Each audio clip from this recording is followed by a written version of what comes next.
Listo, buen día a todos. Por parte de la estancia GovTech, pues vamos a arrancar con esta masterclass con la doctora Yolanda. La doctora Yolanda Martínez es líder de la iniciativa GovStack Global en la Unión Internacional de Telecomunicaciones, donde colabora con gobiernos para acelerar la digitalización de los servicios gubernamentales. En el sector público, Yolanda dirigió la Estrategia Nacional de México, la Unidad de Gobierno Digital a nivel federal y el programa Ciudad Digital de Zapopan a nivel local. En el ámbito internacional, Yolanda dirigió la oficina del Banco Interamericano del Desarrollo BID en Chile y ha colaborado como consultora en distintos organismos internacionales en la implementación de agendas digitales en diferentes países de América Latina.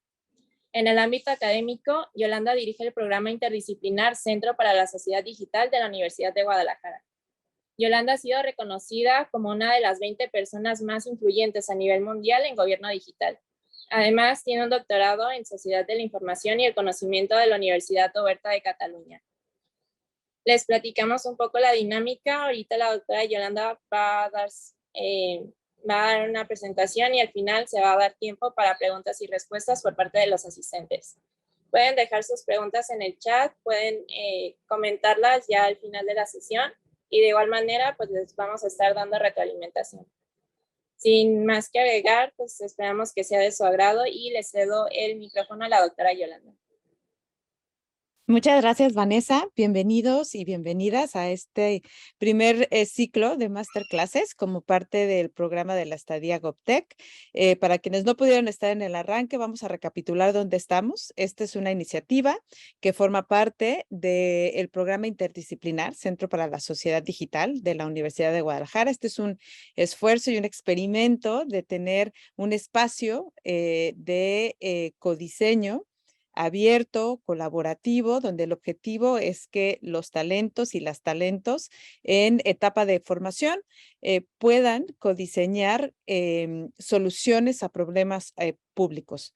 Todos los problemas se identificaron producto de una convocatoria abierta en la que participaron gobiernos y definieron problemáticas en las que se estaban enfrentando y cómo utilizando tecnologías emergentes, puntualmente blockchain o realidad aumentada, podían generar mejores experiencias o resolver la problemática que se está planteando. Así que nuevamente muchas gracias a todos y todas las representantes de las administraciones públicas por darse el espacio de codiseño de soluciones utilizando tecnologías emergentes, por permitirnos interactuar y codiseñar experiencias que permitan a las personas resolver estos problemas, diseñar mejores servicios públicos, pero sobre todo poner a nuestras administraciones públicas a la vanguardia de lo que son las tendencias en materia de transformación digital y que estos pilotos y que estos productos mínimos viables que vamos a codiseñar en estas 12 semanas tan intensas permitan tener evidencia para escalar este tipo, primero de trabajo, ¿no? Siempre el trabajo que se hace de manera abierta, colaborativa, invitando a otros actores de los ecosistemas digitales a participar en las soluciones, acelera el proceso de encontrar soluciones, permite también espacios de innovación, porque siempre entre más personas opinen respecto de lo que está sucediendo y participen en un proceso de codiseño, es un ejercicio que se enriquece de esas diferentes perspectivas y diversidades de experiencias que participan en el proceso de codiseño, que la solución que se genere y que el producto mínimo viable permite escalarse y permite incorporarse a sus dinámicas de transformación digital, a sus agendas de innovación pública y sobre todo, pues que los ciudadanos, las personas tengan una mejor experiencia en su trato con el gobierno, fortalezcamos esa confianza en las instituciones y sobre todo mejoremos la calidad de vida de las personas. Así que ese es el objetivo de esta estancia. Durante 12 semanas vamos a tener una serie de masterclasses, vamos a estar trabajando con una metodología de design thinking, donde el objetivo es que también usando esta metodología se replique y se escale en muchos otros espacios de la innovación pública, así que muy entusiasmada de abrir esta masterclass. Y yo escogí para esta sesión un caso de uso, porque creo que la mejor manera de aprender y de compartir es con casos de uso, y estando en México, pues escogí el caso de uso de la Estrategia Digital Nacional, enfocándonos en cómo se articuló el esfuerzo de digitalización de servicios a través de GovMX, que es la temática del día de hoy. Así que me voy a permitir compartir la pantalla, como lo comentamos en la sesión. El chat está abierto, si mi entendimiento es el correcto, incluso los chicos que están en la sala pueden usar el chat. Entonces, conforme vaya haciendo la presentación, si surgen dudas, comentarios, váyanlas anotando. Cuando abramos el espacio a intercambiar ya la conversa, retomamos lo del chat, además de que pueden perfectamente hacer uso del micrófono. Así que muchas gracias, y recordemos que este es un espacio de aprendizaje y de codiseño, así que simplemente es una presentación que detone la conversación, y sobre eso arrancamos. ¿Me confirman, por favor, si pueden abrir sí, pueden visualizar mi presentación?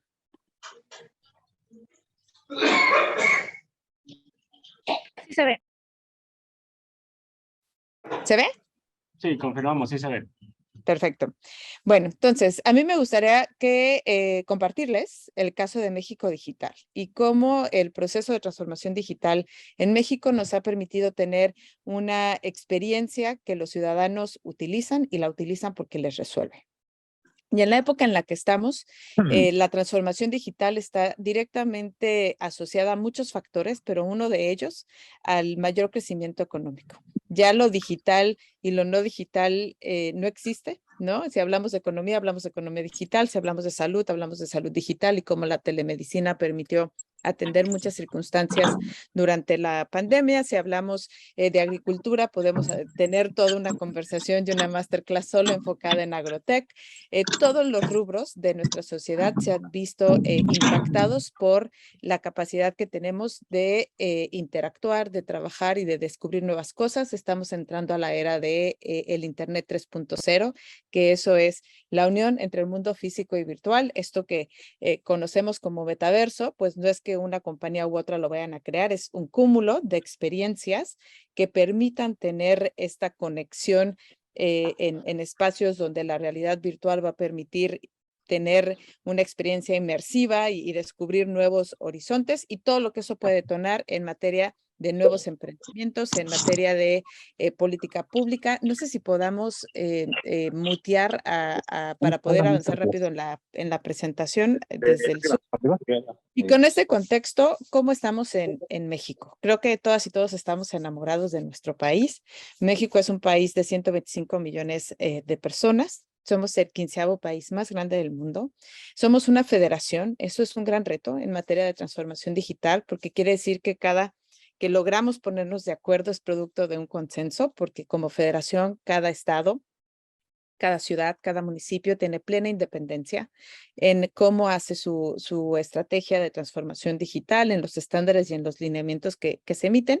Entonces, eso requiere de mucha articulación para lograr que de cara al ciudadano esa independencia y esa autonomía evidentemente se siga respetando, pero sea una experiencia completamente unificada cuando estamos prestando servicios a las personas. Somos la 15ª economía del mundo. Somos la segunda economía más competitiva después de Brasil. Tenemos a nivel federal 299 entidades públicas, tenemos 2.445 municipios y tenemos 68 lenguas indígenas oficiales, y también un gran desafío. Y uno de nuestros grandes desafíos, como en muchos países de América Latina y el Caribe, es la desigualdad. En México, el 43% de nuestra población vive en la línea de pobreza, y es ahí donde la digitalización se convierte en un espacio de democratizar el acceso a oportunidades para educar a las personas, oportunidades para encontrar diferentes oportunidades de empleo, oportunidades para reducir las brechas en materia de acceso a servicios de salud. Así que lo digital nos incluye, lo digital debe de ser una política pública de transformación con equidad. Y por eso tan importante lo que vamos a hacer en la estadía GovTech, y que desde que se están incorporando al mundo de la transformación digital, siempre la veamos con esa arista del gran impacto social que esto tiene para cerrar las brechas de desigualdad, no solo en nuestro país o en nuestros municipios o en nuestro estado, sino en el mundo. Lo digital nos puede permitir crear nuevas experiencias y generar mejores oportunidades de desarrollo para todas las personas. ¿Cómo estamos en México? En el 2012, solamente 40 millones de personas tenían acceso a Internet.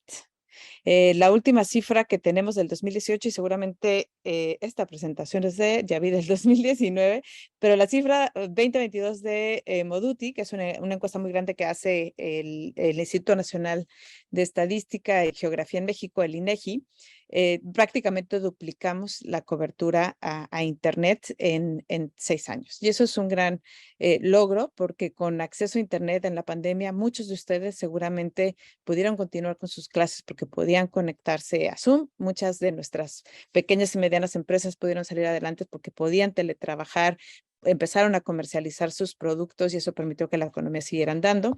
Y un dato que es muy significativo de lo que tiene un servicio digital cuando se diseña centrado en las necesidades de la persona, cuando resuelve ese problema que quiere atender acercándose al gobierno para pedir un apoyo si es que estoy emprendiendo, si estoy solicitando algún tipo de permiso. Cuando un servicio está diseñado desde la necesidad de la persona, desde una visión de viaje de usuario, las personas usan el canal digital como canal preferencial. En el 2013, únicamente el 1.1% de la población utilizaba Internet para interactuar con el gobierno. En el 2019, eso se incrementó en más de 2.800%. Este es un dato estadístico, lo levantó el INEGI. Quiere decir que 35% de los usuarios de Internet, que si sacan una regla de 3, pues son más de 30 millones de personas, utilizan Internet para pagar sus impuestos, para sacar su acta de nacimiento, para sacar su cédula profesional, para sacar sus semanas de cotización en el IMSS, para abrir sus empresas. Hoy pueden abrir una empresa por acción simplificada 100% en línea, no se tiene que ir con ningún notario, no se tiene que ir con ningún tipo de correduría. Se puede hacer perfectamente desde GovMX tu empresa. Pero ¿cómo logramos un incremento tan significativo en solo 6 años? Y de eso se trata el resto de la presentación, ¿no? Primero que nada, México fue un país pionero, fue un país donde en el 2013 se reformó la reforma de telecomunicaciones y se reconoció la importancia de tener acceso a Internet como un derecho constitucional. Es decir, no importa quién gobierne, está en la Constitución que todas las personas en el territorio nacional tienen que tener acceso a Internet. Asimismo, se mandató que era obligación del Estado mexicano tener una agenda nacional de inclusión digital, que formará parte del ejercicio de planificación país, y que en el 2012 se transformó en un eje transversal del Plan Nacional de Desarrollo que se llama Gobierno Cercano y Moderno. En México, nuestra ley de planificación mandata que cada 6 años que llega un equipo de gobierno a la presidencia se genere un proceso de Plan Nacional de Desarrollo que indique cuáles son las prioridades y cómo se va a gastar el dinero en el sector público. Así que esta fue la primera vez que fue un mandato constitucional que se vio reflejado en el Plan Nacional de Desarrollo, y lo que emanó de ahí es la Estrategia Digital Nacional como primer documento de política pública con el más alto empoderamiento político, y que es una recomendación para todos los niveles de gobierno. Cada entidad federativa tiene que tener su estrategia estatal nacional o su agenda estatal digital, perdón. Los municipios también, en el caso de Zapopan, cuando tuve la oportunidad de dirigir, le llamamos Zapopan Ciudad Digital, pero se puede llamar estrategia de transformación de la ciudad, como lo quieran enmarcar, pero tiene que haber un documento de política pública que marque el horizonte, que marque las prioridades. En el caso de la primera estrategia bajo esta nueva reforma constitucional, se planteó bajo 5 objetivos, 5 habilitadores y 69 líneas de acción. Y esas 69 líneas de acción tenían muy claro qué entidad era la responsable, cuál era el indicador de desempeño que se iba a tomar en cuenta para su cumplimiento. Y dentro de los ejes de transformación gubernamental, una prioridad fue cambiar completamente la experiencia en cómo las personas se acercan al gobierno e interactúan con el gobierno y cómo el gobierno anticipa las necesidades de las personas utilizando la tecnología. Y el reto y el desafío era integrar toda la experiencia digital del gobierno en una ventanilla única nacional que se llama GovMX. Y esto se habilitó a través de un decreto presidencial que mandataba que toda la información del gobierno sobre sus actividades, sus servicios, los datos, los mecanismos de participación estuvieran de manera unificada, estandarizada, interoperable, para facilitar una experiencia a la ciudadanía lo más integrada, lo más fácil y lo más proactiva posible. También algo que hace muy bien el INEGI es medir cuánto le cuesta la corrupción a nuestro país. Y la corrupción nos cuesta bastante, nos cuesta más de 7,000 millones de pesos. Eso es 0.4% del Producto Interno Bruto en solamente ciertos grupos de trámites.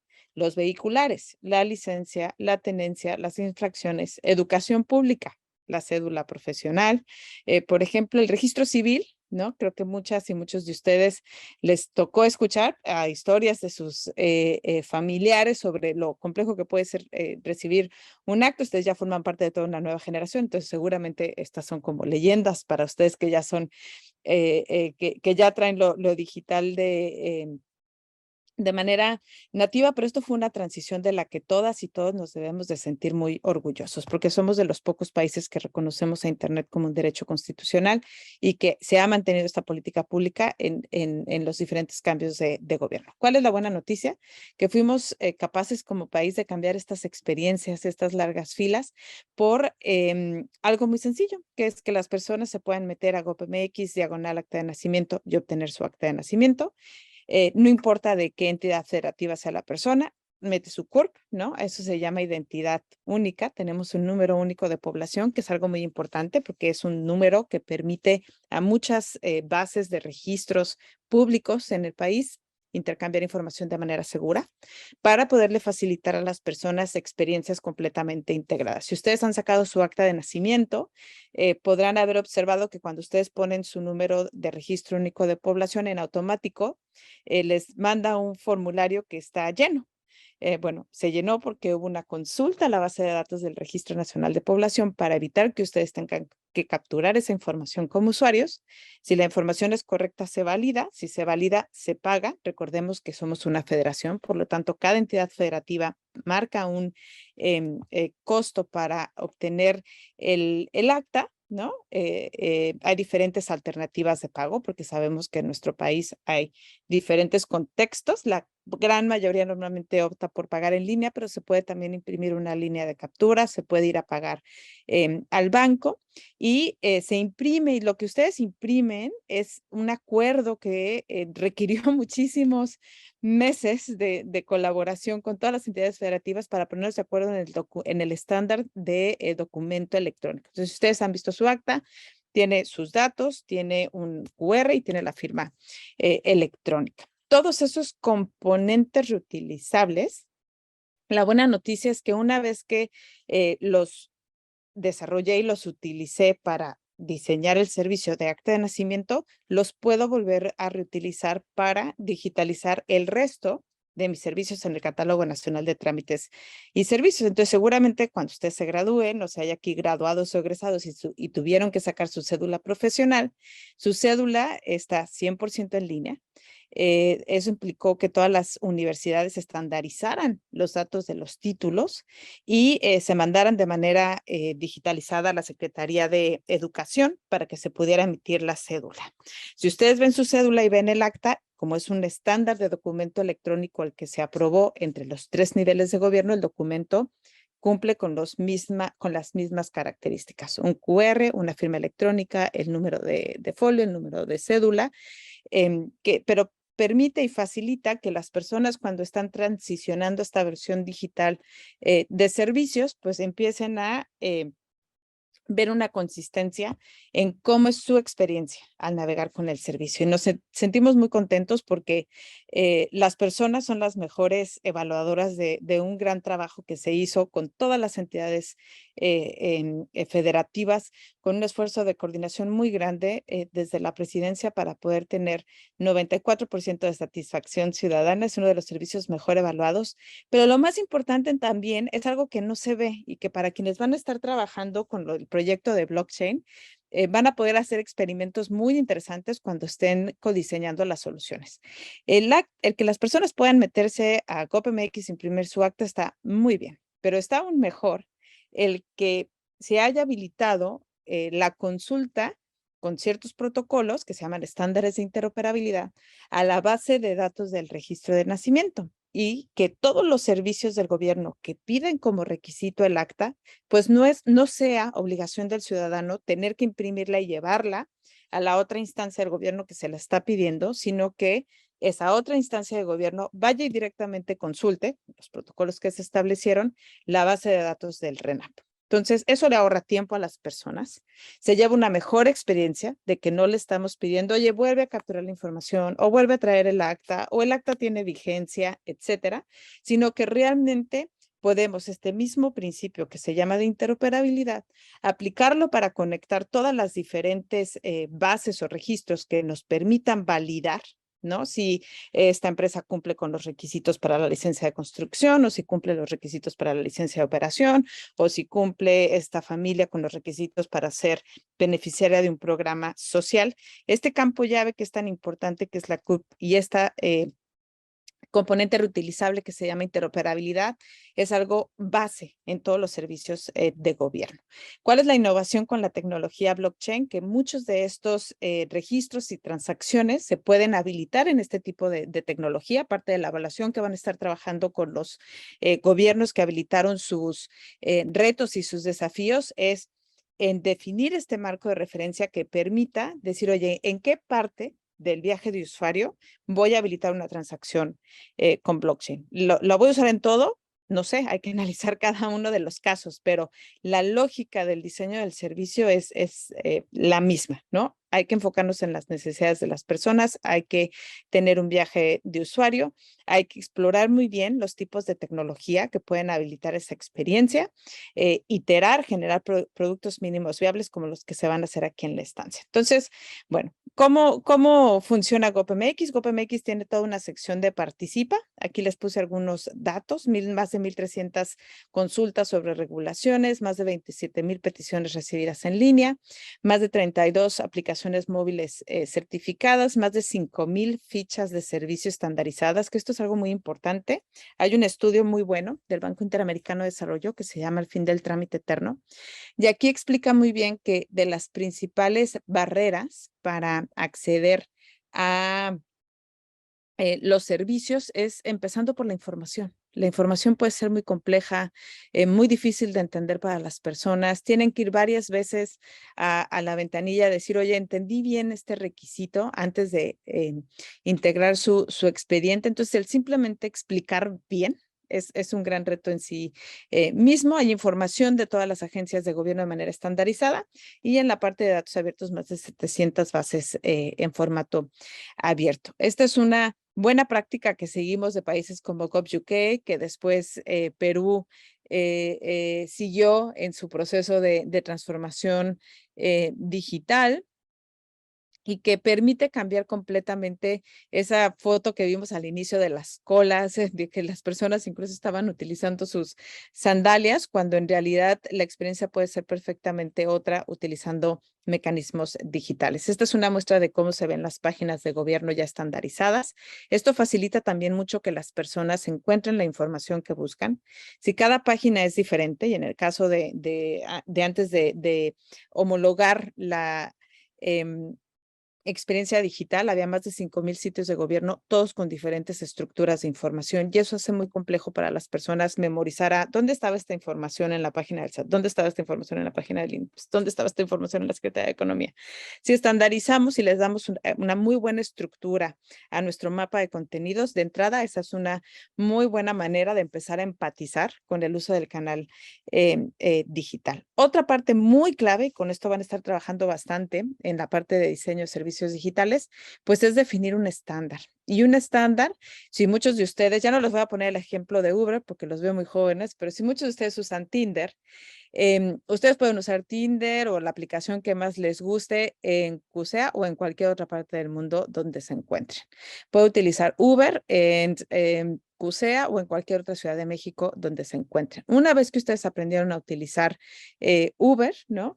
Dieron de alta su cuenta, aprendieron a que tengo que poner el punto A, el punto B, puedo incluso pedir comida en el camino, o si hay ¿cómo se llaman? Scooters disponibles, Uber te permite que pongas el scooter. Yo que viví 2 años en Chile, te permitía pedir el súper también, ¿no? Cuando compraron o se unieron con Corner Shop. Entonces, la experiencia digital empezó con un medio de transporte, pero fue creciendo en servicios. Sin embargo, la plataforma es la misma, la estandarización, la experiencia de UX UI que se llama, es exactamente la misma. Y lo mismo aplica para el gobierno. Entonces, en el 2016 se publicó en México el estándar de servicios digitales. Y este estándar lo que permite es orientar todo el trabajo de cómo vamos a planificar el ejercicio de transformación de los servicios en las entidades públicas, cómo se van a integrar los servicios, los equipos de trabajo, cómo vamos a identificar qué servicios se van a integrar al plan de trabajo. Cada año tenemos un plan de trabajo en materia de ventanilla única nacional y dependiendo el tipo de servicio y el viaje de usuarios, qué parte del estándar íbamos a implementar, ¿no? Había servicios que a lo mejor ya estaban parcialmente digitales, entonces era muy fácil habilitar el estándar, optimizarlos a través de la interoperabilidad y rápidamente empezar a iterar con el usuario. Había servicios muy complejos que nunca se había hecho un esfuerzo por digitalizar, entonces eso requería una mayor atención de los equipos digitales trabajando en ese esfuerzo para poder identificar si teníamos que mejorar la información de la ficha de servicio, porque era un trámite complejo, entonces teníamos que usar palabras muy sencillas, probar esa ficha de servicio, que estuviéramos transmitiendo lo que realmente las personas necesitaban para acceder al servicio.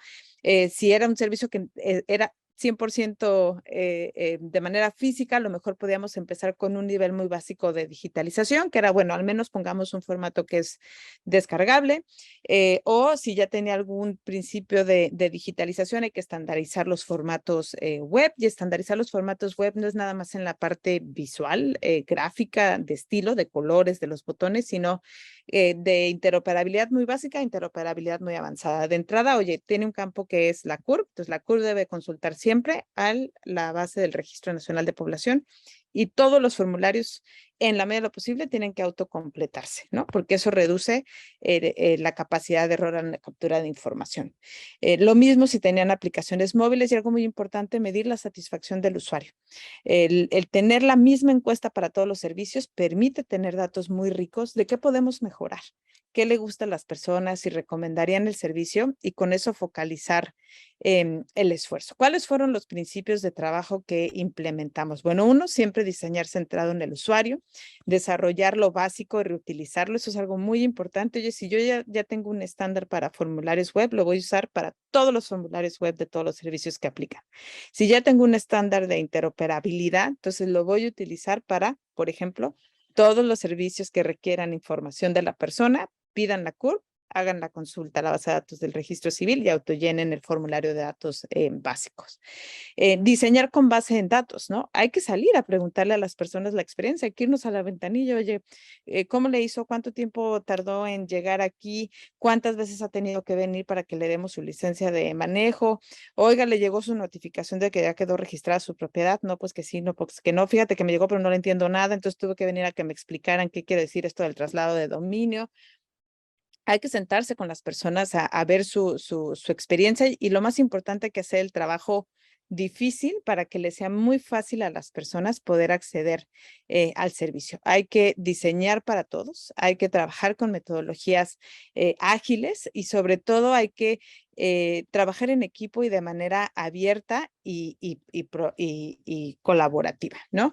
¿Qué es lo más relevante en este ejercicio? Pensar siempre en los ciclos de vida de las personas y de las empresas, que sea muy fácil para una empresa no solamente abrir su empresa, sino administrar su empresa, crecer la compañía, incluso cerrar o hacer cambios en quienes constituyen la sociedad, para que realmente toda la experiencia a lo largo del viaje de usuario sea lo más integrada posible, lo más transparente, lo más intuitiva, ¿no? Este es un ejemplo que me gusta mucho porque creo que todos los que hemos estado en equipos digitales, lo que más disfrutamos es cuando ya hicimos un montón de investigaciones, cuando ya nos pusimos creativos a codiseñar y cuando tenemos nuestros primeros productos mínimos viables y salimos a testearlos con la ciudadanía. Esto que ven aquí es la oficina de presidencia.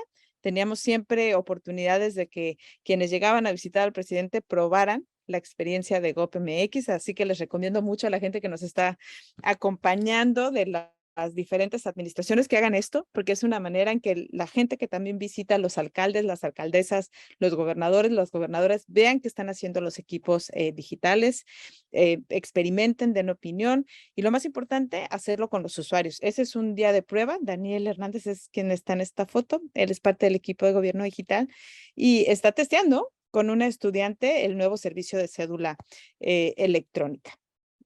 La otra foto que ven aquí es de nuestra sala de juntas en la presidencia y aquí estábamos codiseñando GovMX Diagonal Tu Empresa. Así que también fue muy agradable poder trabajar con el equipo de Secretaría de Economía, con muchos emprendedores y emprendedoras, cómo diseñar todo ese clúster de servicios de tal manera que fuera muy sencillo y fácil para los empresarios y las empresarias la diferencia de secuencia que estaba disponible. ¿Qué es lo más importante?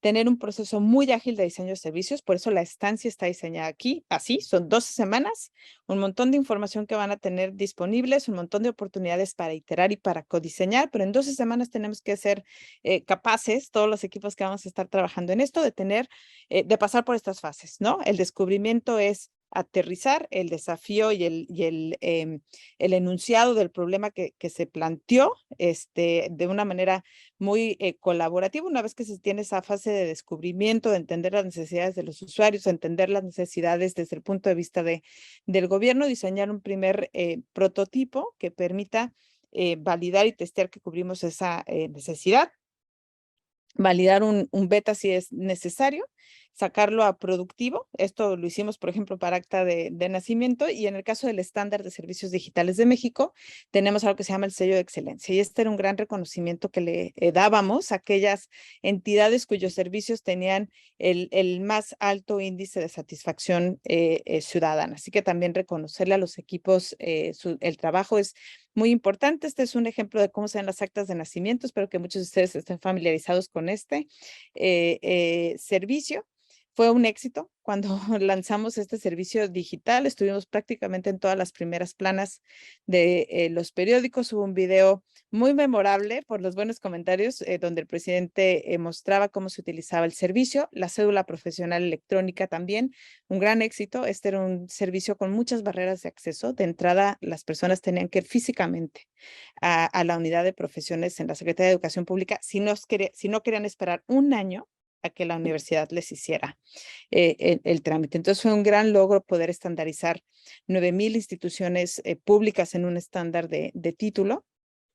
Y así les puse aquí varios ejemplos de los cuales nos debemos de sentir muy orgullosos todas y todas porque le dan servicio a muchísimas personas todos los días con millones de transacciones sin que tengan que pisar una oficina de gobierno, ¿no?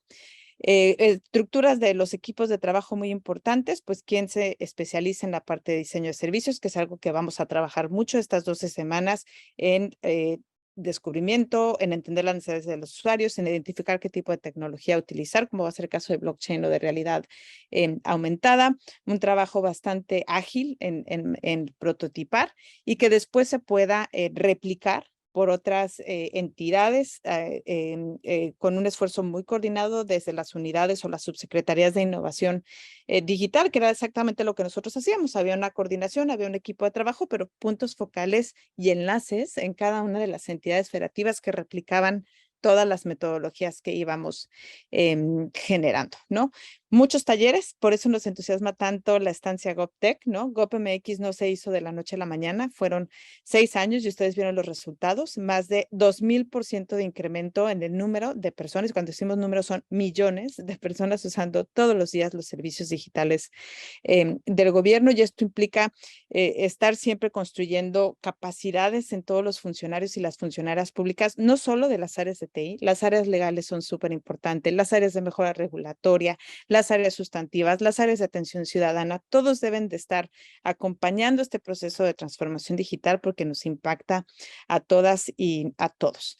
¿Qué hay que estructurar muy bien? Bueno, nuestros equipos de core de tecnología, ¿no? Tener muy claros los requerimientos de negocio, trabajar por sprints, tener constantemente actualizados nuestros componentes reutilizables. La iniciativa que ahora tengo el privilegio de colaborar en la Unión Internacional de Telecomunicaciones en Ginebra es justo llevar este modelo a nivel global y hacer un stack que permita reutilizar varios componentes y que no tengan los gobiernos por qué invertir en lo mismo. ¿Cuál es el punto de estar invirtiendo en una plataforma de pagos que puede ser de código abierto y que cualquier gobierno pueda customizar a sus necesidades? Lo mismo con tecnologías de firma electrónica, con estándares de interoperabilidad, con las notificaciones. Todo esto debe estar en código abierto, evidentemente con especificaciones técnicas para su uso, tecnología neutral, porque cada gobierno es autónomo en qué tipo de tecnología usa de base, pero el principio es el mismo. Quisiera parar aquí, el resto son materiales que está para su uso, solo me voy a ir un poquito más adelante para la parte de tecnologías emergentes, porque es mucho de lo que vamos a trabajar estas 12 semanas, ¿no? Entonces, ¿cuál es la gran ventaja cuando ya se tiene un estándar de servicios digitales? Pues que puedo habilitar capas de otras tecnologías sobre eso que ya estandaricé, ¿no? ¿Qué está haciendo el gobierno de Estonia? Tienen una hoja de ruta para a sus 120 servicios de mayor alta demanda aplicarles una capa de inteligencia artificial que permita analizar todos los datos asociados a esos servicios y habilitarlos con diferentes elementos de comandos de voz, es decir, que ni siquiera tengan que meterme a la página a ponerle mi CURP, ¿no? Sino que simplemente pueda decirle a Siri, Siri, necesito renovar mi pasaporte, y que Siri me conteste y me diga, claro, ya está tu cita, tienes que llevar esto, que el día de la cita te llegue una notificación a tu teléfono que diga, oye, acuérdate que hoy tienes la cita, que tienes que llevar todos estos documentos adicionales, porque si ya los tienes y es renovación, debería ser automático el tema. Entonces, es irnos a la proactividad, que no tenga que ser el ciudadano el que siempre detone un hecho de vida, ¿no? Si ya viene la inscripción a la escuela, pues hay muchísimos datos que ya tiene el gobierno y es un derecho constitucional el acceso a la educación en México. Entonces, si yo soy una madre de familia que tiene niños o niñas en edad de escolar, debería el gobierno ser proactivo y decir, hoy en septiembre empieza el ciclo escolar, tus hijos o tus hijas ya están preinscritos, hay que llevarlos, ¿no? Nada de que, vamos a digitalizar la prescripción, no, pero ¿por qué? La prescripción ni siquiera debería existir, ¿no? Sabemos dónde están las personas, dónde están las escuelas, hay que ser proactivos en hacer muy fácil el ejercicio pleno de los derechos de las personas. Lo mismo con blockchain, hay bastantes casos en el mundo, así que me gustó mucho que hubiera bastante interés de las autoridades públicas en el país de hacer casos de uso con blockchain. Esta es una alianza muy clave con LACchain, del Banco Interamericano de Desarrollo, así que estamos muy contentos porque serán ejemplos que puedan ser perfectamente replicados y usados como referencia por otras entidades en otros espacios y en otros países de América Latina y del mundo. Mucho con inteligencia, con realidad aumentada para la parte de Meta, que va a estar dando cursos en el uso de esta tecnología. Así que disfruten mucho porque esta capa lo que nos debe de permitir es aumentar nuestras capacidades de anticipar las necesidades de las personas, de hacer mucho más eficiente el trabajo interno, porque también los funcionarios públicos trabajan un montón, ¿no? Y entre más eficiente hagamos la integración de los servicios, también hay muchísimos beneficios al interior de las administraciones en utilizar mejor el talento de las personas si las recapacitamos y si orientamos sus habilidades en diseñar nuevas experiencias y en realmente innovar, ¿no? ¿Qué no estoy ofreciendo hoy a la ciudadanía que debiera de ofrecer para mejorar sus condiciones de vida? Así que les dejo aquí la reflexión inicial, ¿no? Como verán, y digo, verán, somos apasionados de los servicios digitales, es porque la mayoría del equipo que está en el centro tuvimos el enorme privilegio de servir a nuestro país y de formar parte de este esfuerzo, y nos entusiasma que haya tanto interés de las distintas entidades públicas en ir un paso adelante, en animarse a abrir los desafíos y en codiseñar junto con los y las talentos nuevos prototipos de servicios digitales que realmente permitan mejorar la calidad de vida de las personas. Así que abro el espacio a la conversación. Ya había acá algunas preguntas en el chat y también si quieren ir levantando la mano, voy a ir leyendo las que por acá está. Ale dice, ¿consideras que la Agenda Digital Nacional debería cambiar su nombre a Agenda de Transformación Digital? En mi experiencia, en realidad depende mucho como de cada ecosistema. Cuando digo ecosistema es porque lo importante de todos los procesos de codiseño de las agendas digitales es que se hagan con el ecosistema, ¿no? Que participe la sociedad civil, que participe gente de la industria, evidentemente que participen los ciudadanos a través de distintos procesos de consulta. Entonces, en realidad, el nombre que haga mayor sentido para lo que esa agenda quiere transmitir, yo he visto los dos utilizados tanto en agendas a nivel nacional como en estatales y municipales. Lo importante es el cómo se hace, ¿no? Que deben de ser abiertos espacios de codiseño de mucha participación para que esa agenda tenga el buy-in, ¿no? De todos los stakeholders que participaron en ella, que es lo más importante. O sea, que sea una agenda donde todas y todos participaron y por lo tanto se comprometen a implementar. Otro enfoque de brechas de género y desigualdad, sí, sin duda. Hoy la gran ventaja del levantamiento de datos es que nos permite desagregar la información por género, por grupo socioeconómico. Se pueden capturar muchísimos datos si ya se tienen servicios habilitados, respetando perfectamente la privacidad de las personas y anonimizando la información que permitan caracterizar mejor, ¿no? ¿Cuáles son los desafíos que tengo en ciertas colonias de mis municipios en términos de seguridad, de violencia intrafamiliar, de feminicidios, porque esa es una realidad en nuestro país y la mejor manera de atenderla es con datos. Así que, claro que sí. ¿Pueden compartir el material de la presentación? Sí, claro que sí, con mucho gusto, que además en COPMX lo hicimos todas y todos. ¿Qué entidad sugieren para certificar el sitio para obtener el sello de excelencia?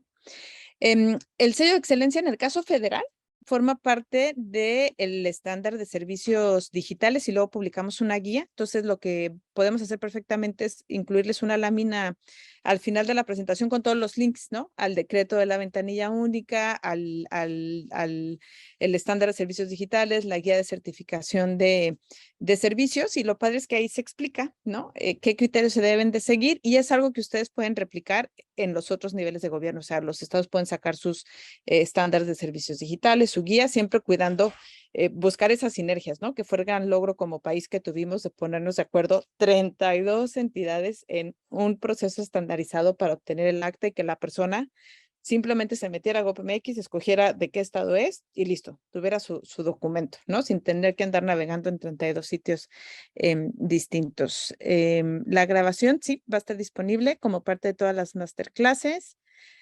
Normatividad que brinde operatividad en la creación de un registro único digital donde se haga uso de los datos biométricos.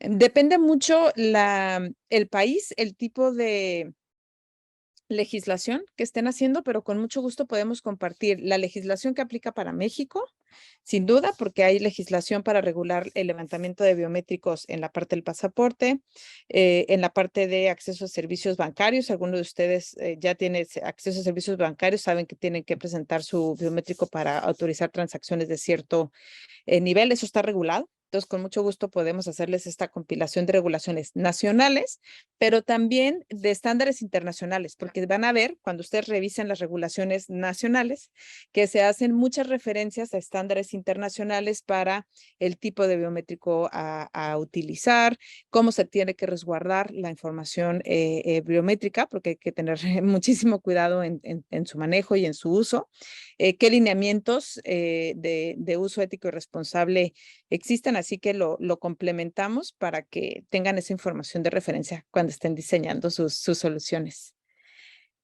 ¿Dónde podemos conocer más de la pasarela de pagos? Muy bien, les platico rápidamente porque si hay tiempo. El esfuerzo que se está trabajando a nivel internacional se llama justamente Global GovStack, que lo que quiere decir es cómo le hacemos para tener estas especificaciones técnicas de uso común, ¿no? Que para que tengan una idea, en el caso de México, nosotros mucho lo hicimos. O sea, GovMX es un CMS cuyo código es propiedad del Estado mexicano. A eso se le llama un activo público digital. Es un activo nacional. Y muchos países han tomado ese approach, ¿no? Entonces, los componentes reutilizables que hoy están disponibles lo están a nivel de especificación técnica y estamos en un proceso de empezar la parte del desarrollo tecnológico. Con mucho gusto les vamos a poner en esta lámina de legislaciones todo lo correspondiente a las especificaciones técnicas que hoy ya están disponibles en esta iniciativa global, son neutrales completamente. ¿Cuál es la tarea? Que los equipos de tecnología de los gobiernos locales las revisen. Evidentemente, si necesitan contextualizarlas, las contextualizan, para eso son. Y ya si quieren funcionalidad per se, hay dos alternativas. Es esperar a que nosotros terminemos el ciclo de desarrollo que va a ser como en junio, o utilizar algún otro estándar. Hay uno, si lo voy a poner aquí, OpenG2P, que se llama Government to Persons, y hay varias vertientes. Esto es código abierto. De hecho, CODI, si han usado CODI, el Banco de México utiliza este estándar para todo lo del uso del QR, sí que paguen un costo de transacción tan alto. Entonces, también gracias por la pregunta. Coordino con María Caro y todo el equipo ponerles estas referencias con mucho gusto, y estaría genial que las tomen como insumos para el codiseño de las soluciones. Así que sí, les ponemos estos. Y también hay estándares en materia de identidad digital. Se llama MOSIP, el más usado. Todos estos se los agregamos con las ligas, pero este es un esfuerzo muy grande que hizo la Fundación Bill Gates de financiar una plataforma de autenticación igual en código abierto, ¿no? La gran ventaja en México es que nosotros tenemos un registro nacional de población muy sólido porque tenemos todas las actas digitalizadas de 1930 a la fecha.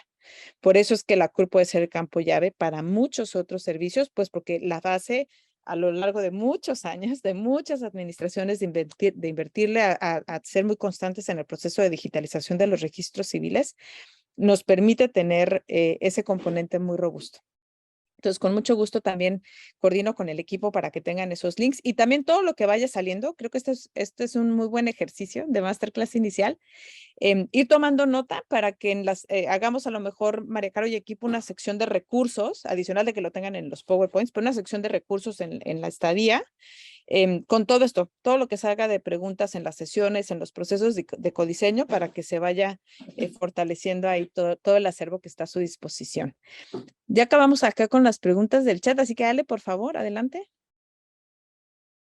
Sí, lo que pasa es que fíjate que justamente el gobierno de Tabasco, la Secretaría de Finanzas, está trabajando muy de la mano con CODI porque quiere que no sea tan cara la transacción, pero sí le piden la certificación de la ISO 27001, me parece.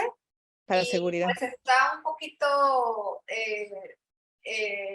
o sea, no sé qué tantas certificaciones, porque yo estoy en administración, no en finanzas, pero precisamente, ¿tú qué recomiendas? Que ya se vayan certificando obviamente en esa ISO y algo más. ISO sí, lo recomendaré como para todas y para todos, porque es el estándar más común de certificación en materia de seguridad digital.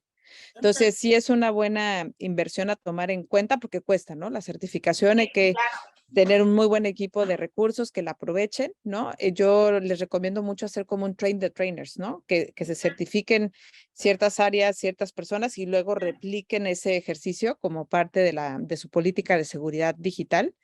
Y excelente, creo que el Banco de México ha hecho un esfuerzo muy grande con el uso del QR. Toma su tiempo, no son iniciativas fáciles. Si uno ve varios videitos, los invito en YouTube de cómo en China el QR se usa, pero para todo, desde para pedir dinero en la calle hasta para que pagues que te vuelen los zapatos, para todo es todo, ¿no? Y lograron una adopción muy grande, pero bueno, llevó su tiempo. Así que ese es el esfuerzo que está llevando a cabo el Banco de México y lo está haciendo utilizando únicamente código abierto. Por eso ellos están usando el estándar que les puse ahí, que les vamos a poner toda la información asociada al mismo. Pero sí, ISO 27001 es el estándar de mayor reconocimiento. Lo van a ver también referenciado en las especificaciones técnicas de seguridad digital que les forman parte de la iniciativa global de GovStack. Vamos. Acá tenemos una pregunta presencial. Ah, sí, perfecto. ¿Sí me escucho bien? Sí, hola. Hola. Mi pregunta es, al principio de la clase nos mencionaba una cifra que el 43.5% de la población está en pobreza y como sabemos no es como tan accesible acceder a estas tecnologías. ¿Y cuánta de esta población vive en zonas rurales? O sea, ¿hay iniciativas para acercarlos a este mundo de la digitalización? Sí, toda la información, eso sí es un gran reconocimiento que hay que hacerle a nivel nacional al INEGI. Toda la información que el INEGI maneja y también esto se los ponemos. La información está georreferenciada. Entonces, si ustedes se meten a la parte, de hecho, de cualquier encuesta, no solo de la Moduti o de la Enduti, todos los datos que el INEGI maneja, los maneja georreferenciados. Entonces, si ustedes necesitan datos más allá de los proyectos para focalizar algún tipo de intervención, sí lo pueden hacer a nivel AGEP.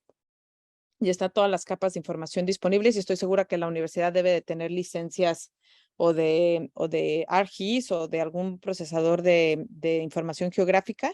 Muy importante en la delimitación y en el análisis de los problemas, el poder entender si hay alguna dinámica social de acuerdo a cómo está la población distribuida, pero sí está esa información ahí, es información oficial y la produce el INEGI. Lo mismo la parte de la línea de pobreza, es una medición. México está obligado por muchos compromisos internacionales a medir. Esto lo hace una instancia, no sé si ya la reformaron para ser muy honesta, pero también le pido al equipo que se los pongamos en la parte de recursos, pero México tiene que medir sus procesos de reducción de pobreza. Y también todo eso es información pública. Otra fuente de información bastante importante, sobre todo en temas de pobreza, es el Banco Mundial. Tiene tiene toda una sección de pobreza y de hecho se alimentan de los datos que producen las agencias nacionales de información estadística, como puede ser el INEGI con nosotros. Entonces, toda esa información, y el INEGI ha invertido mucho en hacer accesible su información de forma geográfica, con muchas capas que pueden bajar y es un gran elemento de visualizar y de poder identificar rápido patrones cuando logramos poner todos sus análisis de datos en una capa de información geográfica. Así que esas son las fuentes y sí están disponibles. Bueno, doctora, nada más para reforzar la pregunta que nos hacían, nos preguntan eso, o sea, que identificamos muy bien los niveles de pobreza y demás, pero la pregunta iba también enfocada a qué esfuerzos existen para cerrar las brechas digitales a la parte que cierran las brechas de pobreza. Ah, ya. Bueno, hay muchas iniciativas y también les recomiendo que las exploren. De entrada, una que se impulsó bastante fue la de los puntos México conectados. En Guadalajara, el punto México conectado está por Mariano Otero, antes de llegar a la Expo. En las otras entidades me estoy tratando de acordar porque casi los conocí todos. Eso es algo que me llenaba el corazón porque es donde la transformación digital sucede, ¿no? En el seno de las personas es realmente hermoso. Abren de 9 de la mañana a 9 de la noche y los sábados de 8 a 3. Todos los servicios son gratuitos. Son espacios que se estandarizaron, ¿no? Realmente si no los conocen, los invito y las invito a que vayan, los aprovechen, lleven a su papá, al abuelito, a todos los que tengan que ir, porque es realmente una experiencia hermosa de inclusión digital. Entonces, esa es una. La otra es como parte de la política pública, también en el 2012 y como parte de la reforma se incorporó la dimensión digital en todo el programa de educación básica y se lanzó una iniciativa que se llama Aprende MX. Sigue vigente, de hecho, con el cambio de gobierno, y es la instancia dentro de la SEP que es responsable de curar todo el contenido digital y de incorporarlo a la enseñanza básica. Entonces, por la parte de educación básica es la SEP a través de Aprende MX, por la parte de inclusión a las sociedades a través de los puntos México digitales, de las librerías, y por ejemplo, en el caso de las actas de nacimiento, algo que está mandatado por ley también, es de entrada que GovMX sea accesible para personas con discapacidad motriz, visual y auditiva, pero también en reconocimiento a las lenguas indígenas, cualquier persona que vaya a un registro civil, espero que pronto lo habiliten directamente en la versión en Gov, pueden imprimir sus actas de nacimiento hasta en 20 lenguas indígenas y en braille.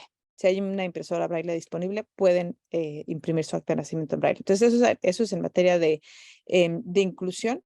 Y creo que de las iniciativas también más importantes son muchos pilotos que hicimos con las mujeres beneficiarias de Prospera para ver el impacto que tenía utilizar mensajes de texto para potenciar e impulsar el ahorro, para mejorar el seguimiento, sobre todo en la parte materno-infantil. Hay toda una iniciativa que se llama Mi Salud, que lo que buscaba era eso, ¿no? A través de mensajes de texto, monitorear embarazos de alto riesgo, sobre todo en aquellos grupos poblacionales, y aquí entra lo importante de referenciar dónde están mis grupos de más alto riesgo, que tuvieran muy lejos su primer punto de contacto de salud, porque eso es lo que nos hace vulnerables en el cumplimiento del indicador de erradicar, porque se debe de erradicar la muerte materno-infantil.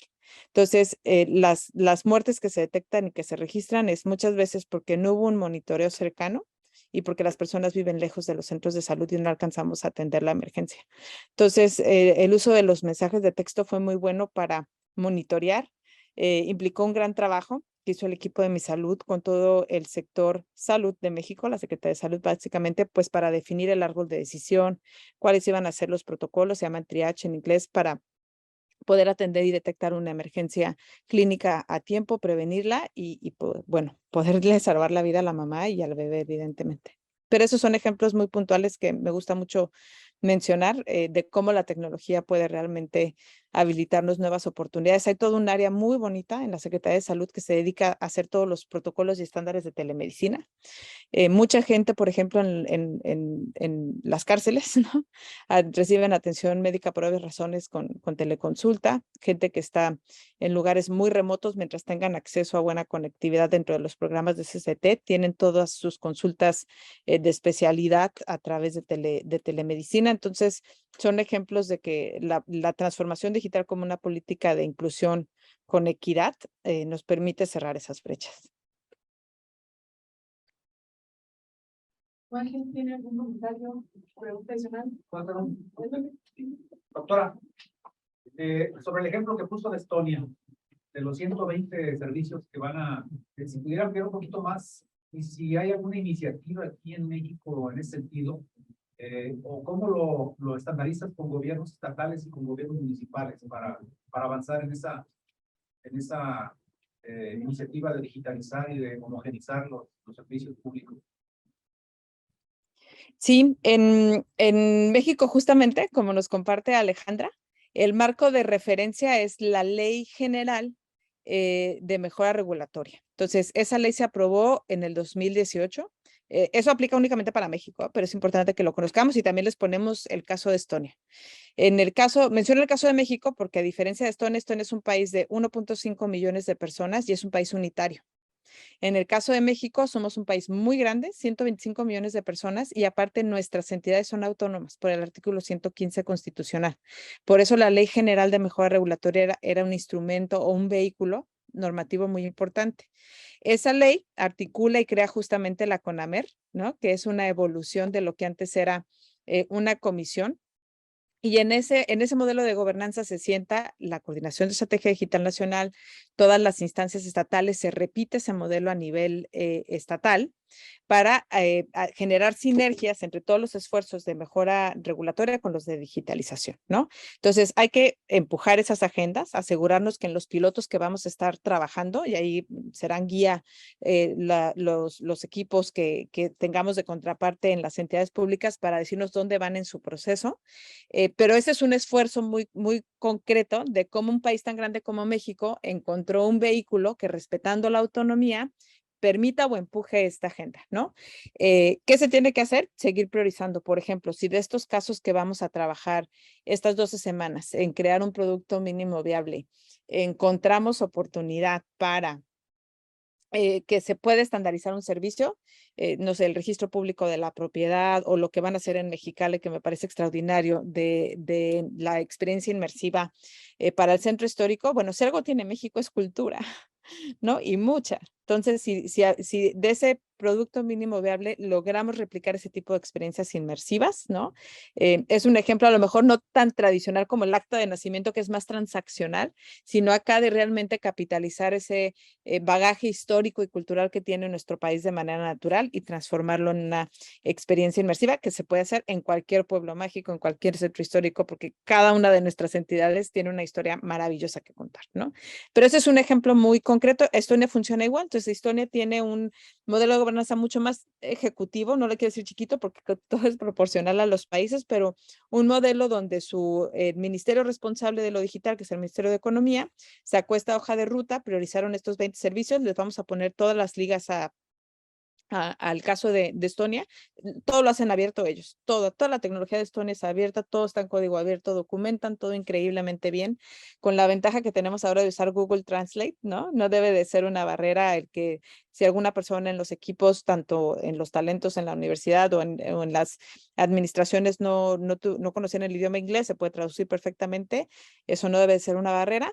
Y se los compartimos, pero habría que buscar, y eso los invitamos en el proceso de codiseño, qué de los pilotajes que vayamos a trabajar puede ser algo que se convierta en un servicio digital estandarizado a nivel nacional.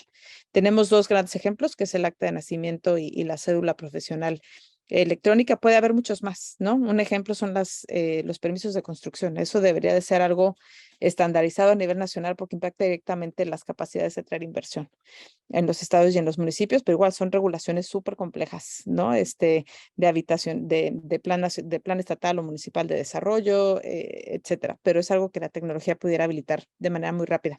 Así que complementamos esos ejemplos en la sección de recursos y con esa mirada, María Caro, cuando estemos dirigiendo las sesiones de codiseño, metemos la arista de factibilidad de estandarización, porque al final el objetivo es ese, que todo el esfuerzo que vamos a hacer en estas 12 semanas, ¿no? Pues de entrada pueda reutilizarse y pueda seguirse construyendo sobre eso más adelante. Gracias. Claro. En el micrositio ya está habilitada la sección de recursos, como se los habíamos comentado en la sesión del lunes. Vamos a ir subiendo cada vez más y más recursos, ¿vale? Para que tengan todo a la mano y vamos al 30 de noviembre con un equipo. Bueno, Exacto. no sé si alguien más quiera agregar algún comentario, una pregunta. ¿No? Bueno, pues si no hubiera más, doctora, muchísimas gracias por acompañarnos. Sé que ya es de noche por allá, ¿no? Ya casi la madrugada. Entonces, apreciamos mucho el esfuerzo, que nos comparta todo su conocimiento. Pues Adrián y yo, junto con Cari, tuvimos la oportunidad de trabajar con usted en el gobierno estatal y en el Proyecto Chica Nacional. Entonces, pues siempre nos emociona recordar todo el trabajo que se hizo y sobre todo escucharla, que siempre aprendemos muchísimo de usted. Muchas gracias. Gracias a todas y a todos.